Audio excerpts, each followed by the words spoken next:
కృష్ణా జిల్లాలో గుడివాడ పెడన నియోజకవర్గాలను అనుసంధానం చేసే వంతెన నిర్వహణ లేక ప్రమాదకర స్థితికి చేరింది.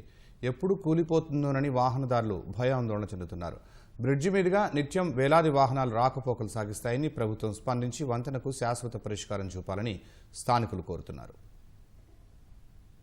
కృష్ణా జిల్లాలోని వంతెనలు కొన్నేళ్లుగా నిర్వహణ లేక శిథిలావస్థకు చేరాయి. జిల్లాలో సుమారు 249 వంతెనలు ఉండగా అందులో 67కు పైగా వంతెనలు కూలేందుకు సిద్ధంగా ఉన్నాయని అధికారులు చెబుతున్నారు. వాహనదారులు బిక్కుబిక్కుమంటూ ఈ వంతెనలపై ప్రయాణాలు సాగిస్తున్నారు. గుడివాడ, పెడన నియోజకవర్గాలను కలుపుతూ బ్రిటిష్ హయాంలో పెదతుమ్మిడి వద్ద మురుగు కాలువపై వంతెన నిర్మాణం చేశారు.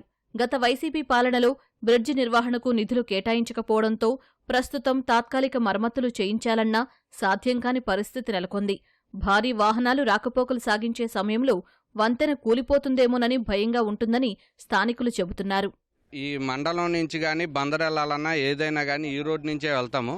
ఇక్కడ ఈ ఊరిని నమ్ముకుని చాలా వేలాది మంది రైతులు ఉన్నారు, వేలాది మంది చెరువులు ఉన్నాయి.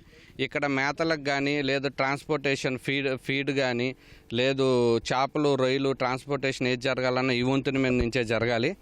ఇక్కడ ఏదన్నా వెళ్ళాలంటే డబుల్ వెహికల్ వెళ్ళాలంటే చాలా ఇబ్బంది అయిపోతుంది. రాత్రిపూట అయితే 2-3 లారీలు కూడా ఇందులో బోల్తా పడి చెరువులో పడిపోయినాయండి.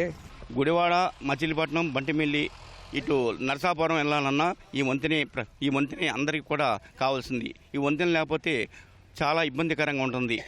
రవాణా చాలా అంతరాయంగా ఉంటుంది. మచిలీపట్నం పోర్టు నిర్మాణం పూర్తయితే ఈ మార్గంలో వాహనాల రాకపోకల సంఖ్య గణనీయంగా పెరిగే అవకాశం ఉంది.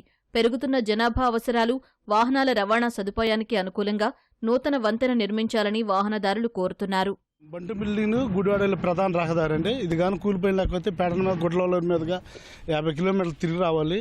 ముఖ్యంగా స్కూల్ కాలేజీ పిల్లలు కానీ గుడ్లలో కాలేజీ వెళ్ళేవాళ్ళు కానీ ఇక ప్రయాణం చేసేవాళ్ళు కానీ ఇబ్బందిగా ఉంది. దగ్గర 4 మండలాలకు ఉపయోగపడుతుందండి. ఇది ముదినేపల్లి, ఏలూరు జిల్లా కూడా దీన్ని బట్టి వాళ్ళందరూ ఇటు రాకపోకలు ఇటే కొనసాగిస్తారు.